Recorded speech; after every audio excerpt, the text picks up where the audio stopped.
Hi guys, and welcome back to the channel. In this video we're going to react to the most powerful ships in the US military.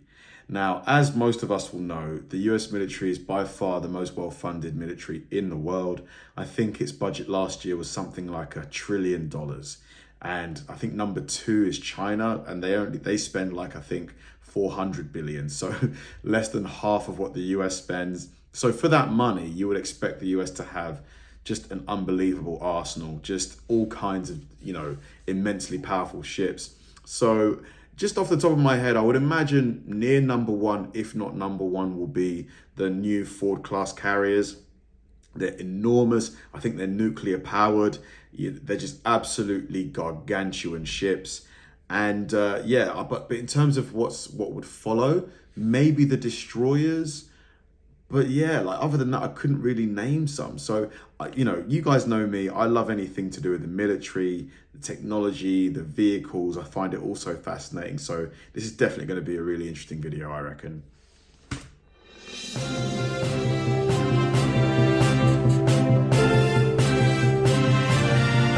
right, let's go.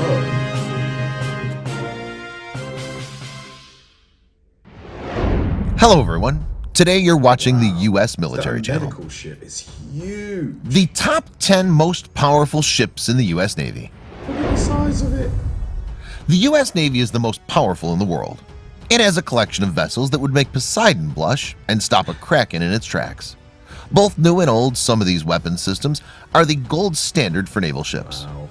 Here are the Navy's most powerful vessels. Only a wise person would know what the most powerful ship is in this video. It's got to be the carrier.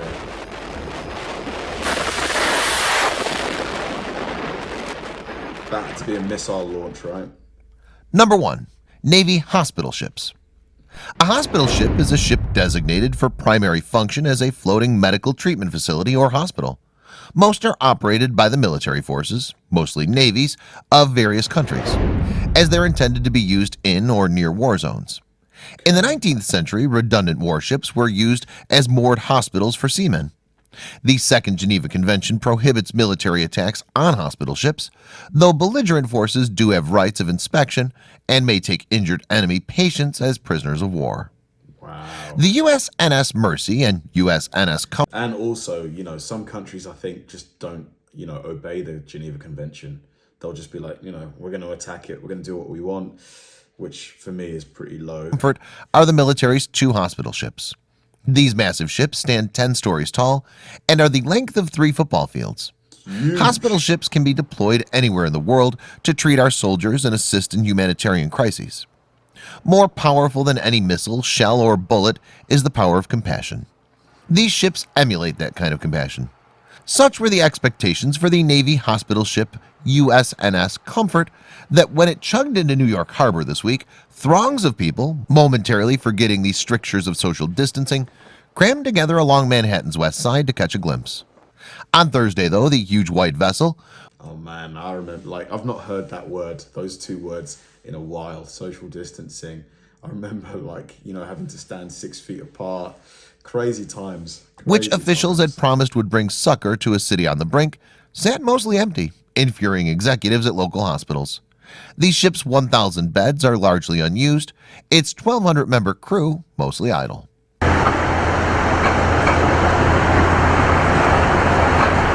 wonder how many doctors are on it as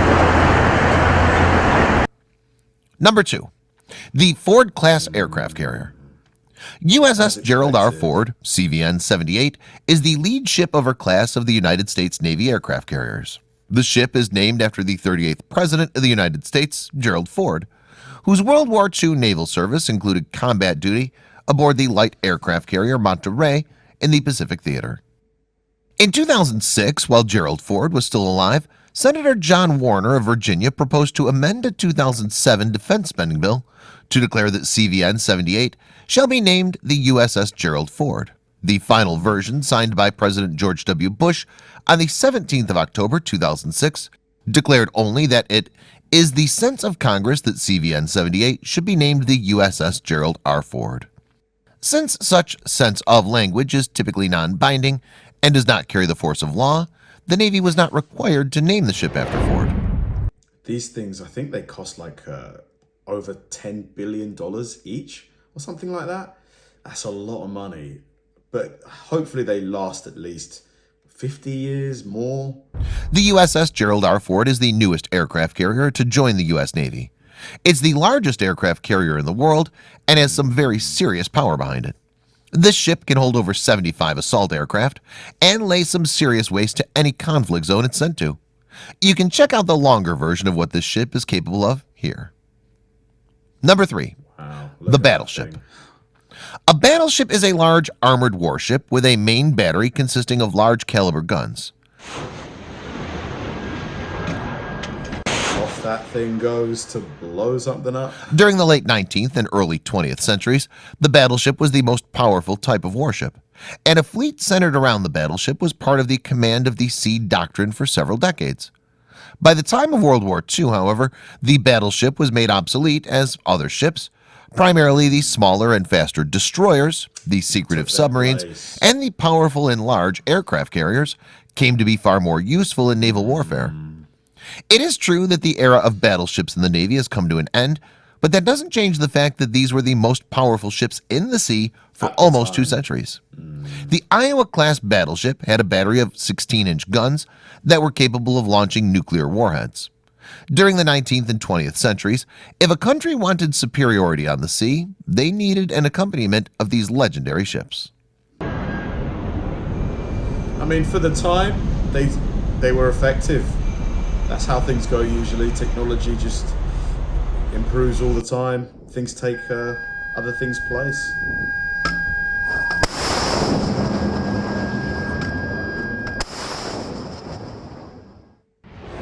Number 4. Wasp-class amphibious assault ship. It looks kind of like a small aircraft carrier, doesn't it? The Baton looks like an aircraft carrier, but is technically a ship in the Wasp class. They're amphibious assault ships. Every vehicle on the ship is designed to assist in assault missions. There are Harrier jets, Ospreys, Chinooks, and pretty much every other vertical takeoff and landing vehicle you can think of. And if you need a vehicle to get your armor to the beach, they also have hovercraft to transport heavy assault and support vehicles. The Wasp class will be replaced with the newer America class amphibious assault ships soon, but for now they remain the king of their class. I see. Number 5. The Ohio-class submarine. The Ohio-class submarines are our intercontinental ballistic missile launch platforms. They're designed for stealth and are a strategic deterrent to other countries wanting to launch nuclear arms against the U.S. Even though these submarines have the capability of destroying entire countries, they're being tamed a bit. Due to international treaties, some of the Ohio-class subs are being converted into guided missile launch platforms, like the USS Florida, pictured here. Number 6. The Virginia-class submarine. That is a huge The Virginia-class submarines are the U.S. Navy's most powerful attack submarine. In fact, they're so efficient and advanced, much bigger than I thought they were. Like, seeing them compared to those trucks. we're building 2 a year. These puppies can do anything from deploying a SEAL team from below the surface of the water to launching cruise missiles. They're considered some of the most deadly weapons systems we have. Wow. Not to be trifled with. Number 7. The Zumwalt-class destroyer. Looking like something out of a science fiction movie, the USS Zumwalt is the largest destroyer in the world. Its sleek design provides it with a steady profile that registers on the enemy radar as a small fishing vessel. Ever looking to the future, the Zumwalt can be retrofitted for electromagnetic railguns or laser weapons when they become available. Lasers? Wow. I didn't think we were there yet. Laser weapons. Very sci-fi. Number 8. The Arleigh-Burke-class destroyer. The Arleigh-Burke-class destroyer are a serious force in our Navy. They compose about 20% of all naval vessels. The U.S. Navy has been so impressed with their performance that they aren't even phasing them out for a better destroyer, something they typically do all the time. They're actually building them at the same time. Each class of destroyer has their own distinct advantages, and the Arleigh-Burke-class ship is designed for multi-surface warfare.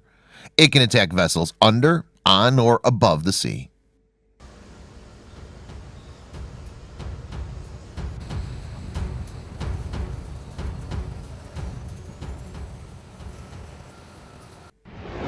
Number 9. Littoral combat ships.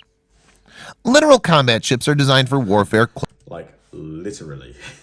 close to the shores. These are fast and deadly ships that can travel up to 40 knots. For a vessel of that size, that's some serious speed. These are used for fast assaults and generally carry a hefty armament for destroying other small vessels. They also have the ability to deploy small tactical teams to take over other vessels. Number 10. Daring class. The Daring class developed from a joint Anglo-French-Indian project called Project Horizon. However, this initiative was beset with delays and arguments. The Royal Navy wanted a larger destroyer which would operate in the Atlantic Ocean, could patrol large areas and provide air defense for the fleet. On the other hand, France and Italy desired a smaller warship to operate in the Mediterranean region. In 1999, the Royal Navy withdrew from the I mean, those, yeah, those seem to be quite big differences. You can't really, like, how can you meet in the middle on those? joint project and commenced the development of the Type 45 class. Significant changes were made to the original project. The lead ship, HMS Daring, entered service in 2009. The last of 6 ships was commissioned in 2013. These are the largest surface combatants operated by the Royal Navy since World War II. Also, these are the most advanced warships of the Royal Navy. The main role of the Daring class is to provide air defense for the fleet. Some of the class's features include Principal Air Aircraft Missile Systems, PAMS.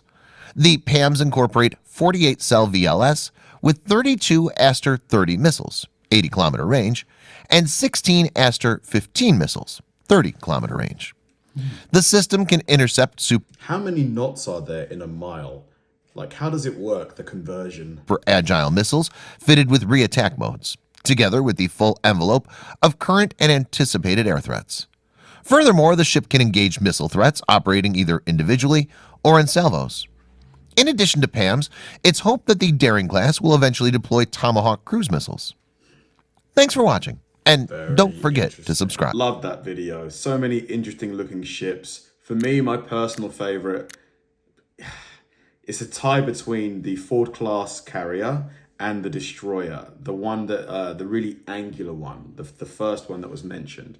I just love how obviously technologically advanced the new destroyer, the new Ford class carriers are, and I love how sleek and futuristic the destroyers look.